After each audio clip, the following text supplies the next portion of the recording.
Hello, welcome to book howls.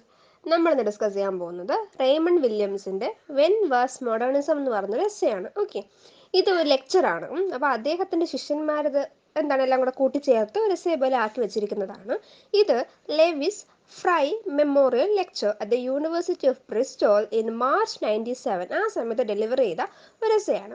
It's a hugely influential essay but until now has only been available in reconstructed form. അതായത് അതിൻ്റെ original form ഇല്ല. ആൾക്കാരത് lecture കേട്ട് എഴുതിയെടുത്തതല്ലേ, അപ്പോൾ ആ ഒരു reconstructed form മാത്രമേ ഉള്ളൂ. നമുക്കിപ്പോൾ ആദ്യം റേമണ്ട് വില്യംസിനെ പറ്റി പറയാം. ഇദ്ദേഹം ഒരു WELSH വെൽഷ് സോഷ്യലിസ്റ്റ് റൈറ്ററാണ്, അക്കാദമിക്കാണ്, നോവലിസ്റ്റ് ആണ്, ക്രിട്ടിക്കൽ ഇൻഫ്ലുവൻഷ്യൽ ആണ്, ആൻഡ് ഓൾസോ ഒരു അതായത് ലെഫ്റ്റ് ഇൻഫ്ലുവൻസ് ഉള്ള ഒരു റൈറ്ററാണ്. അദ്ദേഹത്തിൻ്റെ മാർക്സിസം ആൻഡ് ലിറ്ററേച്ചർ ഉണ്ട്, പിന്നെ കൾച്ചർ ഈസ് ഓർഡിനറി ഉണ്ട്, അങ്ങനെ കുറേ വർക്ക്സ് ഉണ്ട്. ഇദ്ദേഹം ഒരു ഭയങ്കര അസാധ്യമായൊരു പ്രതിഭയായിരുന്നു. അദ്ദേഹം പറഞ്ഞത് നമുക്ക് മനസ്സിലാവത്തില്ല, അത്രയ്ക്ക് ഭയങ്കര ജീനിയസ് ആയിരുന്നു. ഓക്കെ, ഇനി ഇദ്ദേഹത്തിൻ്റെ വർക്ക്സ് നമ്മുടെ കൾച്ചറൽ സ്റ്റഡീസ്, അതുപോലെ കൾച്ചറൽ മെറ്റീരിയൽസും ഇതിനകത്തൊക്കെ ഒരുപാട് സ്വാധീനിച്ചിട്ടുണ്ട്. സ്വാധീനിക്കാന്നല്ല, അതിൻ്റെയൊക്കെ ഫൗണ്ടേഷൻസ് തന്നെ എന്താണ്, നമ്മുടെ റേമണ്ട് വില്യംസിൻ്റെ വർക്ക്സ് ആണ്. നമുക്കിപ്പോൾ നമ്മുടെ വെൻ വാസ് മോഡേണിസം നോക്കാം. ആരെങ്കിലും പുതിയതായിട്ടുണ്ടെങ്കിൽ ഒന്ന് സബ്സ്ക്രൈബ് ചെയ്തേക്കണേ.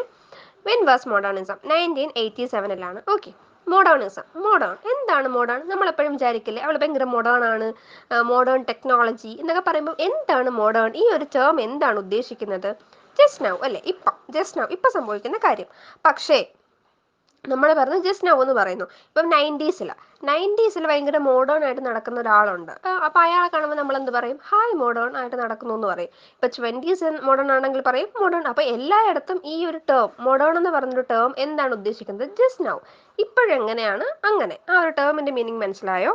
പക്ഷെ റേമണ്ട് വില്യംസ് പറയുന്നു 500 വർഷങ്ങൾക്ക് മുമ്പ് അപ്പം ആ ടൈം തൊട്ട് തന്നെ നമ്മൾ ഡിഫൈൻ ചെയ്യാണ്, നമ്മൾ മോഡേൺ ആണ്. എങ്ങനെ ഡിഫൈൻ ചെയ്യും എന്ന് വെച്ചാൽ ഏൻഷ്യൻ്റ് ആൾക്കാരുമായിട്ട് അല്ലെങ്കിൽ മിഡിൽ ഏജുമായിട്ട് നമ്മൾ കമ്പയർ ചെയ്യും അല്ലെങ്കിൽ കോൺട്രാസ്റ്റ് ചെയ്യും. എന്നിട്ട് അവർ എന്താണോ അല്ലാത്തത് അത് നമ്മളാണ്. സോ നമ്മൾ കുറച്ചും കൂടെ മോഡേൺ ആണ്.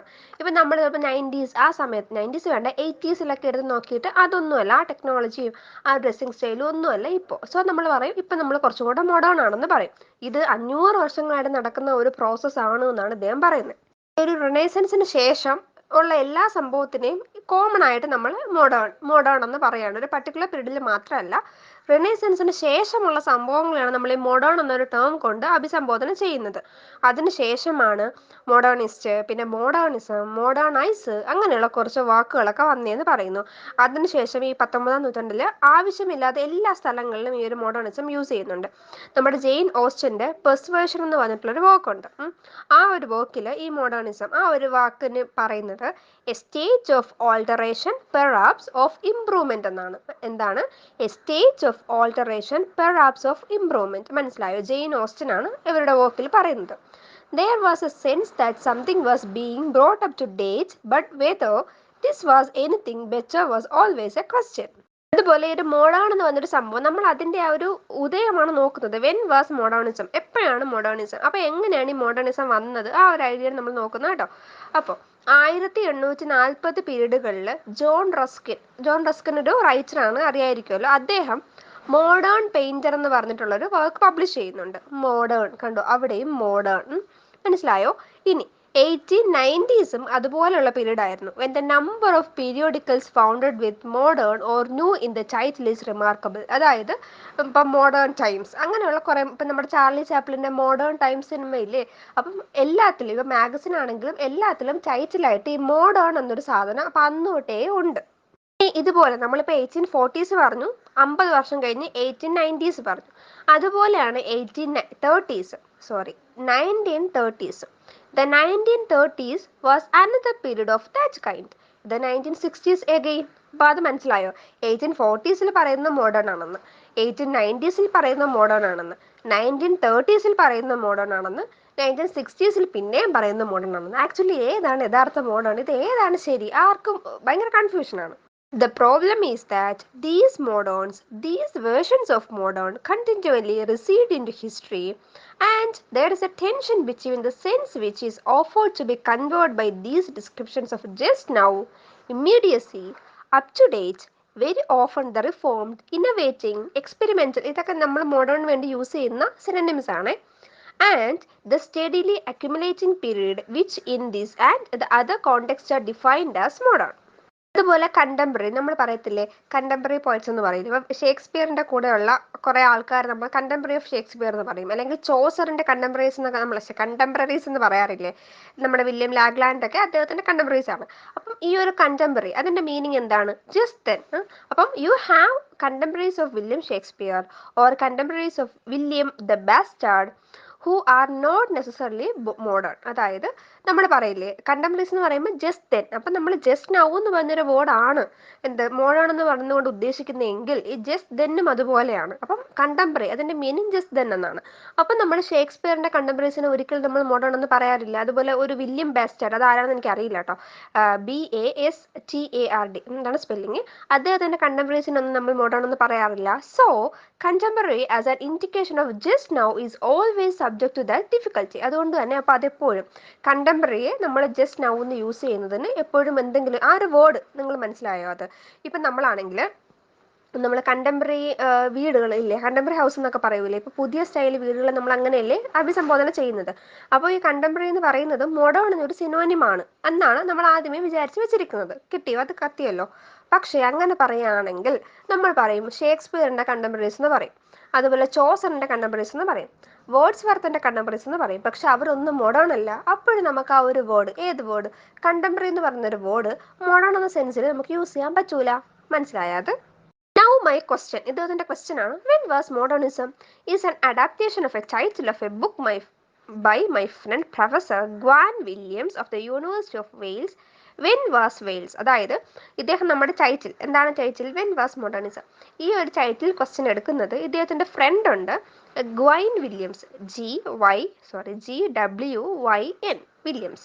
അദ്ദേഹം യൂണിവേഴ്സിറ്റി ഓഫ് വെയിൽസിൽ ഒരു പ്രൊഫസർ ആയിരുന്നു. അദ്ദേഹത്തിന്റെ ഒരു ബുക്ക് ഉണ്ട് വെൻ വാസ് വെയിൽസ് 1985. അതിൽ നിന്നാണ് കോപ്പി അടിച്ചിട്ടാണ് വെൻ വാസ് മോഡേണിസം കിട്ടിയത്. ഒരുപാട് അദ്ദേഹം പാടുപെട്ടെന്ന് തോന്നുന്നു ഈ ഒരു ടൈറ്റിൽ കിട്ടാൻ വേണ്ടിയിട്ട്.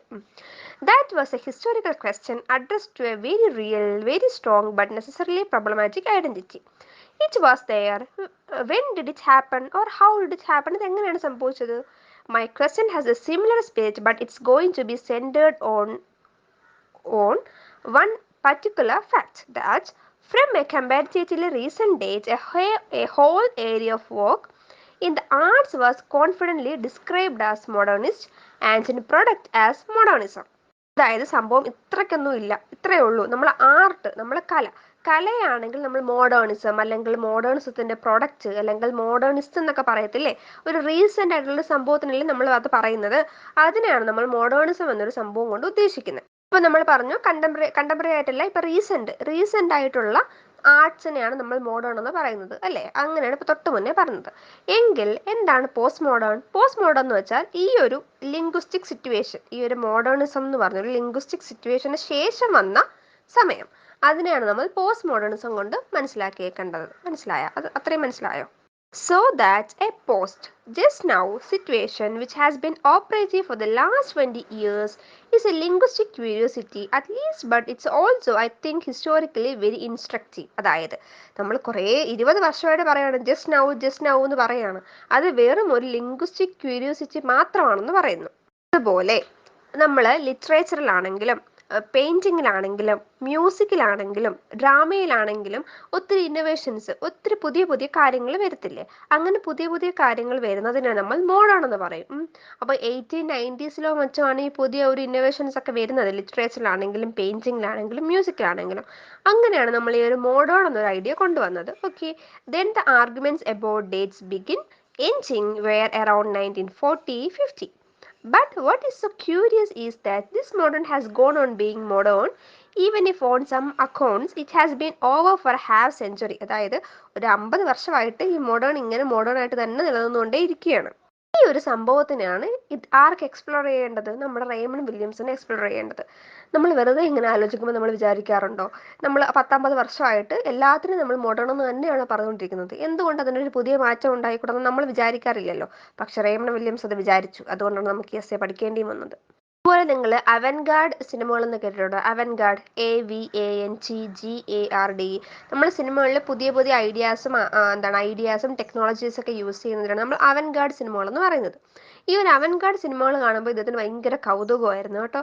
കാരണം ഈ ഒരു മോഡേണിസം അതിൻ്റെ ഏറ്റവും വലിയ കോമ്പണൻ്റ് ആണ് അവൻഗാർഡ് എന്ന് പറയുന്നത്. അപ്പോൾ ഇദ്ദേഹം പറയുന്നു, as I will try to argue quite distinct from it, the avant-garde is originally a military metaphor for the vanguard outrighting the main force through a political metaphor from the 1830s of the vanguard social progress and development, and then into a specialization of artistic movement from, I suppose, the 1890s, but very confidently from 1910. അതായത് ഈ ഒരു Avantgarde എന്ന് പറഞ്ഞാൽ ആദ്യം ഒരു military metaphor ആയിരുന്നു. ഈ ഒരു മെറ്റഫർ ആയിരുന്ന ഈ ഒരു വേർഡിനെ എന്ത് ചെയ്തു, കുറേ നാൾ കഴിഞ്ഞപ്പോഴത്തേക്കും ഡ്രാമ അങ്ങനെയുള്ള സംഭവത്തിൽ ആർട്ടിസ്റ്റിക് മൂവ്മെന്റ്സിലേക്ക് കൊണ്ടുവന്നു. ഒരു 1890s ആണെന്ന് അദ്ദേഹം തോന്നുന്നു. പക്ഷേ 1910 തൊട്ട് എന്തായാലും അതവിടെ ഉണ്ട്, അവൻഗാർഡ് അവിടെ ഉണ്ട്. പക്ഷെ നമ്മൾ ഇപ്പോഴും ഇപ്പോഴും നമ്മൾ മോഡേൺ ആയിട്ടുള്ള ഒരു മൂവ്മെന്റ് നമ്മൾ അവൻഗാർഡ് സിനിമ എന്ന് പറയില്ലേ. അപ്പം അന്നുള്ളത് അവൻഗാർഡ്, ഇന്നുള്ളത് അവൻഗാർഡ്. അപ്പോൾ ഒന്ന് രണ്ട് അവൻഗാർഡാ? അതാണ് അദ്ദേഹം ചോദിക്കുന്നത്. The avant-garde, typically a futurist or surrealist, always proposed new methods in the arts, but they also proposed them as means to or consequent upon very radical changes in society, or to be even more ambitious in human nature, the apprehension of life itself. അതായത് നമ്മൾ Avantgarde എന്ന് വെച്ചാൽ അവർ ഫ്യൂച്ചറിസ്റ്റുകളാണ് അല്ലെങ്കിൽ സർറിയലിസ്റ്റുകളാണ്. അവർ ആർട്സിലാണെങ്കിലും പുതിയ പുതിയ മെത്തേഡ്സിന് എന്ത് ചെയ്തു, propose ചെയ്തു. സൊസൈറ്റിയിൽ ഒരു റാഡിക്കൽ ചേഞ്ച് കൊണ്ടുവരാൻ വേണ്ടി ശ്രമിച്ചു. The avant-garde really was something that was going to change the nature of life. അതായത് ഈ ഒരു അവൻഗാർഡ് നമ്മുടെ ലൈഫിൽ കുറേ റാഡിക്കൽ ചേഞ്ചസ് കൊണ്ടുവരാൻ വേണ്ടിയിട്ടാണ് കൊണ്ടുവന്നത്. And the fact that those movements have not been so common since, say, 1945 is a distinct historical development. Something is lost, I think, if we go on calling avant-garde what is merely an experimental method in one of the arts. അതായത് ഈ ഒരു Avantgarde എന്ന് വെച്ചാൽ just ഒരു experiment മാത്രമായിരുന്നു, ആർട്സിൽ ഉണ്ടായിരുന്ന ഒരു experiment മാത്രമായിരുന്നു. This will be one of the problems I shall keep raising and returning to. ഈ ഒരു പ്രശ്നത്തിലേക്കാണ് ഞാൻ തിരിച്ചു പോകുന്നത്. അപ്പോൾ അദ്ദേഹം ഇപ്പോൾ പറയുന്നു അവൻഗാർഡ് എന്ന് വെച്ചാൽ 1945 ഒക്കെ ആയപ്പോഴത്തേക്കും ഒരു ഹിസ്റ്റോറിക്കൽ എക്സ്പെരിമെൻറ്റിലേക്ക് മാറി, ഒരു എക്സ്പെരിമെൻ്റൽ മെത്തേഡിലേക്ക് മാറി. അപ്പോൾ അവൻഗാർഡ് എന്ന് വെച്ചാൽ എന്താണ്, മോഡേൺ അല്ല, പകരം എക്സ്പെരിമെൻ്റലാണ്. ഇദ്ദേഹം അർത്ഥം കണ്ടുപിടിക്കാൻ ശ്രമിക്കുന്നത് എങ്ങനെയാണെന്ന് മനസ്സിലായോ? ആദ്യം നമ്മൾ പറയുന്നു ഓക്കെ അവൻഗാർഡിനെയാണ് നമ്മൾ മോഡേൺ എന്ന് കൊണ്ട് ഉദ്ദേശിക്കുന്നത്. അപ്പം അവൻഗാർഡ് എന്ന് പറഞ്ഞാൽ എക്സ്പെരിമെൻ്റലാണ്. അപ്പോൾ എക്സ്പെരിമെൻ്റലും മോഡേണും തമ്മിൽ എന്തെങ്കിലും ബന്ധമുണ്ടോ? ഇതൊക്കെയാണ് അദ്ദേഹം കണ്ടുപിടിക്കുന്നത്. വല്ല ആവശ്യം ഉണ്ടായിരുന്നോ ഇങ്ങർക്ക്? നമുക്ക് നോക്കാം. അവൻഗാർഡ് എന്ന് വെച്ചാൽ നമ്മൾ ഓൾറെഡി പറഞ്ഞത് ഒരു മിലിറ്ററി മെറ്റഫർ ആണെന്ന് പറഞ്ഞല്ലേ. Avant-garde really meant as a metaphor from which it is derived the notion of a general direction of change, of which certain changes in the arts were the outriders, the heralds, the witness. Modern might have been like that, but if, for example, ഈ സംഭവം ഇത്രയേ ഉള്ളൂ, നിങ്ങൾ ഇത്രയൊന്നും ചിന്തിക്കേണ്ട. ഇദ്ദേഹം പറയുന്നു നമ്മൾ മോഡേൺ ആ ഒരു വാക്കിൻ്റെ അർത്ഥം ഇദ്ദേഹത്തിന് അറിയണം. എന്താണ് മോഡേണിസം, അല്ലെങ്കിൽ എന്താണ് ഈ ഒരു മോഡേണിസം വന്നെന്ന് ഇദ്ദേഹത്തിന് അറിയണം. അപ്പോൾ ഇദ്ദേഹം പറയുന്നു നിങ്ങളൊരു 90s ഒരു 1900കളിൽ പോയിട്ട് ഉള്ള ഒരു ജെന്റിൽമാൻ, നല്ല പഠിത്തമുള്ള ഒരു ജെന്റിൽമാനോട് പോയി ചോദിക്കുന്നു, സാർ എന്താണ് മോഡേണിസം, നിങ്ങൾക്ക് എന്താണ് മോഡേണിസം കൊണ്ട് മനസ്സിലായത്? അപ്പോൾ അദ്ദേഹം പറയും നമ്മൾ ഒരു കാത്തലിക് ചർച്ചായിരുന്നു അന്ന് ഭയങ്കരമായിട്ട് എല്ലാവരും ഭരിച്ചുകൊണ്ടിരുന്നത്. ഓക്കെ, അപ്പോൾ ഈ കാത്തലിക് ചർച്ചിൻ്റെ ആ ഒരു തിയോളജിക്കൽ സ്റ്റഡിയും അതുപോലെ അന്ന് ന്യൂ സയൻസ് വന്നു, സയൻസും തമ്മിലുള്ള ആ ഒരു അടി, അതിനെയാണ് നമ്മൾ മോഡേണിസം കൊണ്ട് അന്ന് 1900കളിൽ സംസാരിച്ചിരുന്ന മോഡേണിസം എന്താണ്, കാത്തലിക് ചർച്ചിൻ്റെ ഡോഗ്മയും ന്യൂ സയൻസും തമ്മിലുള്ള ആ ഒരു ക്ലാഷിനെയാണ് മോഡേണിസം കൊണ്ട് ഉദ്ദേശിച്ചത്. അപ്പോൾ എന്താണ് മോഡേണിസം എന്ന് വെച്ചാൽ തൊട്ട് മുന്നേ ഉള്ള വർഷം, അതായത് 17th 18th 19th ആ ഒരു സെഞ്ചുറിയിൽ നിന്നും എന്തെങ്കിലും കുറേ വാക്കിലോ ഐഡിയാസിലോ വ്യത്യാസമുണ്ട്. അതിനെയാണ് ഇപ്പം ഈ ഒരു ടൈമിൽ കഴിഞ്ഞ ടൈമിനെക്കാട്ടിയും എന്തെങ്കിലും ഒരു വ്യത്യാസം ഉണ്ടെങ്കിൽ, ഒരു പുതിയ ന്യൂ സ്റ്റൈൽ തുടങ്ങുവാണെങ്കിൽ അതിന് നമ്മൾ എന്ത് പറയും, മോഡേണിസം എന്ന് പറയും. എന്നിട്ട് അദ്ദേഹം ചോദിക്കുകയാണ്, to those people above all one must address the question when was modernism. Okay, is it for example of a novel. അപ്പോൾ അദ്ദേഹം പിന്നെയും ഒരു നോവൽ കൊണ്ടുവരുവാണ്. Those radical innovations which one can identify with the names of Nikolai Gogol or Gustave Flaubert or Charles Dickens which would have as around the middle of 19th century. അതായത് ഈ ഒരു ആൾക്കാർ Nikolai Gogol അല്ലെങ്കിൽ Gustave Flaubert, Charles Dickens, അവരുടെയൊക്കെ works ഉണ്ടല്ലോ, നമ്മൾ അതിനെ ഒരു ഒരു നമ്മൾ മോഡേൺ നോവൽ കേട്ടിട്ടില്ലേ? ജെയിംസ് ജോയ്സിൻ്റെയും വെർജീനിയ വോൾഫിൻ്റെ ഒക്കെ വർക്ക്സിന് നമ്മൾ മോഡേൺ നോവൽ എന്നല്ലേ പറയുന്നത്? എന്തുകൊണ്ടാണ് മോഡേൺ നോവൽ എന്ന് പറയുന്നത്? തൊട്ട് മുന്നേ ഉള്ള ആൾക്കാരെ കാട്ടിയും ആ ഒരു നോവൽ എന്തോ ഒരു പ്രത്യേകത ഉണ്ടായിരുന്നു. അതായത് അവർ സൈക്കോളജിക്കൽ നോവൽസ് ഒക്കെ ആ ഒരു ടൈമിലാണ് കൊണ്ടുവന്നതല്ലേ. അപ്പോൾ അത്രയും നല്ലൊരു കൺവെൻഷണൽ പാറ്റേണിൽ ഫോളോ ചെയ്ത് വന്നിട്ട് പെട്ടെന്ന് അതിൽ നിന്നും എന്തോ ഒരു വ്യത്യാസം ഉണ്ടായി. അതാണ് മോഡേണിസം എന്ന് പറയുന്നത്. ഇദ്ദേഹം അപ്പോൾ പറഞ്ഞ നോവൽസിലെ മോഡേണിസം അങ്ങനെയാണ്. അപ്പോൾ ഇദ്ദേഹം പറയുന്നു ചാൾസ് ഡിക്കൻസ്, ഈ ഗുസ്താവെ ഫ്ലബർട്ട്, ഇദ്ദേഹത്തിൻ്റെയൊക്കെ വർക്ക്സിൽ ഉണ്ടായിരുന്ന റാഡിക്കൽ ഇന്നോവേഷൻസ് ആണോ മോഡേണിസം? അതോ നമ്മുടെ Marcel Proust, James Joyce, Franz Kafka ഇവരുടെയൊക്കെ പുതിയ പുതിയ ഇന്നോവേഷൻസ് ആയിരുന്നോ modernism? I know what the New York generalisation of the 1950s tell us. Proust, Joyce, Kafka, but that's the sort of unresolved point which we will be exploring. നമ്മൾ ഇപ്പോഴും അത് കണ്ടുപിടിച്ചുകൊണ്ടേയിരിക്കുകയാണ്. In painting, അപ്പോൾ നമ്മൾ നോവലിൻ്റെ കാര്യം ഓൾറെഡി പറഞ്ഞു. In painting is a new radical break the impressionist for example. അതായത് നമ്മൾക്ക് പെയിൻറ്റിങ്ങിലാണെങ്കിൽ നമ്മൾ പ്രീ റഫേലേറ്റ്സ് പറഞ്ഞിട്ടില്ലേ, പഠിച്ചിട്ടില്ലേ? അതെന്താണ്? ഒരു റാഡിക്കൽ ഇന്നോവേഷൻ ആയിരുന്നില്ലേ? അതുപോലെ ഇംപ്രഷണലിസം, ക്യൂബിസം അതൊക്കെ നമ്മൾ പഠിച്ചിട്ടുണ്ടല്ലോ. ക്യൂബിസം ഒക്കെ കേട്ടിട്ടില്ലേ? അപ്പോൾ അതൊക്കെ എന്താണ്? ഒരു പെട്ടെന്നുണ്ടായ ഒരു റാഡിക്കൽ ചേഞ്ച് ആണ്. അപ്പോൾ നോവലിൽ നമ്മൾ നമ്മുടെ ഫ്രാൻസിസ് കാഫ്കയുടെയും ജെയിംസ് ജോയ്സിൻ്റെയും മാർസൽ പ്രൗസ്റ്റിൻ്റെയും ഒക്കെ വർക്ക്സ് മോഡേണിസം എന്ന് പറഞ്ഞ പോലെ പെയിൻറ്റിങ്ങിലാവുമ്പം ഈ ഒരു ഇംപ്രഷണലിസം അല്ലെങ്കിൽ ക്യൂബിസം അതൊക്കെ മോഡേണിസം അതായിരുന്നു. അപ്പോൾ ഇദ്ദേഹം ചോദിക്കുന്നത് വേഴ്സ് എന്ന് വെച്ചാൽ എന്താണ്? വരികൾ. ഇൻ വേഴ്സ്, അപ്പോൾ ഇത് വേഴ്സിൽ എപ്പോഴായിരുന്നു വന്നിരുന്നത്? 1870s 1880s ഈ ഒരു വേഴ്സിൽ സിംബോളിസം കൊണ്ടുവരാൻ ശ്രമിച്ചു. അപ്പം ഒരു പക്ഷേ വേഴ്സിൽ അപ്പോഴായിരിക്കും അല്ലേ മോഡേണിസം വന്നത്? അപ്പോൾ ഇദ്ദേഹം ചോദിക്കുന്നു നോവൽസിൽ എപ്പോഴായിരിക്കും ഈ ഒരു മോഡേണിസം വന്നത്? ഫ്രാൻസിസ് കാഫ്കയുടെയോ മാർസൽ പ്രൗസ്റ്റിൻ്റെയോ ഒക്കെ വർക്ക്സിലൂടെ ആയിരിക്കും അല്ലേ? അപ്പോൾ പെയിൻറ്റിങ്ങിൽ എപ്പോഴായിരിക്കും വന്നത്? പെയിൻറ്റിങ്ങിൽ ചിലപ്പോൾ ക്യൂബിസം അല്ലെങ്കിൽ ഇംപ്രഷണലിസം അതൊക്കെ വന്നപ്പോഴായിരിക്കും. അതുപോലെ വേഴ്സിൽ എപ്പോഴാണ്? 1870s 1880s ഒക്കെ സിംബോളിസം വന്നതോടായിരിക്കും. അല്ലെങ്കിൽ ഒരുപാട് school of poets, futurist, constructivist അല്ലെങ്കിൽ ഇമേജിസ്റ്റ് അവരൊക്കെ എന്താണ്? സിംബോളിസത്തെ ഒരു ഔട്ട്ഡേറ്റഡ് ഫോം ആയിട്ട് കണ്ടു കാണുമല്ലേ? അപ്പോൾ അപ്പോഴും മോഡേണിസം വന്നു കാണുമല്ലേ? അപ്പോൾ ഇദ്ദേഹം ഈ ഒരു മോഡേണിസത്തിൻ്റെ ആ ഒരു ട്രാക്ക് കണ്ടുപിടിക്കാൻ വേണ്ടി ശ്രമിക്കുകയാണ്.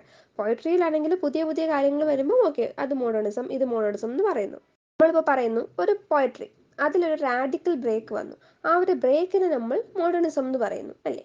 അപ്പോൾ സിംബോളിസം ഒരു റാഡിക്കൽ ബ്രേക്ക് ആയിരുന്നു. അതുപോലെ ഡ്രാമയിൽ നമ്മൾ ഇബ്സൺ ആണെങ്കിൽ എക്സ്ട്രാ ഓർഡിനറി ഇന്നോവേഷൻ കൊണ്ടുവന്നു.